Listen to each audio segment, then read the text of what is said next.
But what about when he actually curses you, sallallahu alaihi wasallam? So this is another story that probably most people have not heard. And it's one where the Prophet ﷺ actually invokes a curse, or seemingly invokes a curse in a very serious situation. And it involves Aisha radiallahu ta'ala anha. Aisha radiallahu ta'ala anha says that after one of the battles, the Prophet ﷺ had one of the prisoners and he brought the prisoner home. And the Prophet ﷺ told me to watch that prisoner. And he said, be careful and don't lose sight of him. So this is very serious, right? This is post-battle.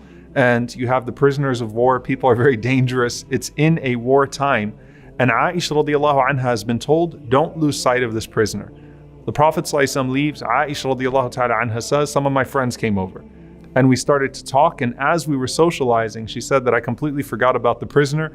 By the time I went back to the other room, and it's not a big house, he was gone. So the Prophet ﷺ comes back and he looks in the room, and the Prophet ﷺ notices that the prisoner is gone. He says, Aisha, what happened? She said, Ya Rasulullah, my friends came over and I lost sight of him, and so I couldn't hold on to him. The Prophet ﷺ says, Qata Allahu yadak. May Allah cut off your hand. And that was an expression once again.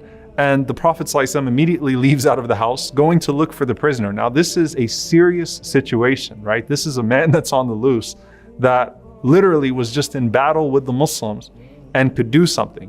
Now Aisha radiallahu ta'ala anha, she's at home and she just heard the Prophet ﷺ say, may Allah cut off your hand.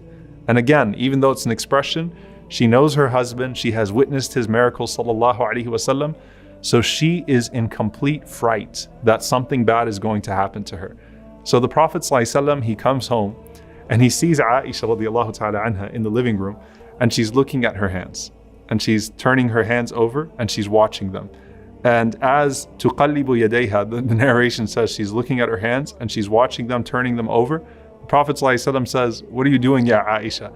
She said, Ya Rasulullah, I'm looking at my hands to see which one of them is going to fall off, because of your dua against me when you said, Qata Allahu yadak. And the Prophet ﷺ, he said, Ya Aisha, don't you know that if I say something like that to someone in my ummah, that Allah subhanahu wa ta'ala will make it a source of purification for them. You don't have to worry about one of your hands falling off.